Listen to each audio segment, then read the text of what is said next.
In this problem, labeling the nucleophile and electrophile can be a little bit challenging. And part of the reason for that is that both molecules have parts of them that could function as electrophiles. We know at this point that carbonyls make for good electrophiles in organic reactions. So we need to look for things that are going to allow us to distinguish between them. And the key that we run into in this problem is that in this molecule on the right, we really don't have a nucleophile. So we know the carbonyls are not nucleophiles. We know a chlorine, especially one that's attached to a carbonyl, is not likely to be willing to give up electrons. And as it turns out, and we'll learn more about this in organic too, this functional group, which is known as an acid chloride, so a carbonyl directly attached to a chlorine,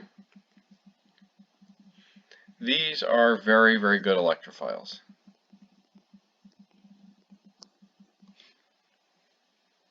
Even better than other carbonyls, because in addition to having the oxygen pulling on the carbon, we have the very electronegative chlorine. Now that means our other molecule has to have the nucleophile,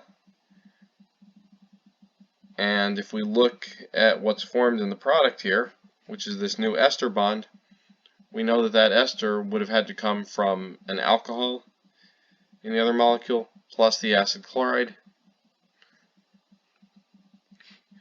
which is this OH group here. Also, coming at it from a different perspective, we don't really have any other options in this molecule for the nucleophile. The reason for that, this OH group, the one that's part of the carboxylic acid, is not a good nucleophile.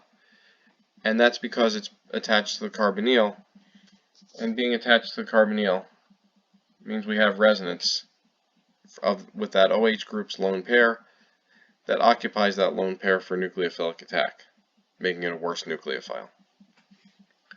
The only other piece is the aromatic ring, and while we'll learn about nucleophilic reactions involving aromatic rings later on in organic too, in general, aromatic rings need extremely strong nucleophiles to be able to react. But just as importantly, we can see that nothing's been added to the aromatic ring in the product. So that leaves us with only one option, which is the OH group here as our nucleophile.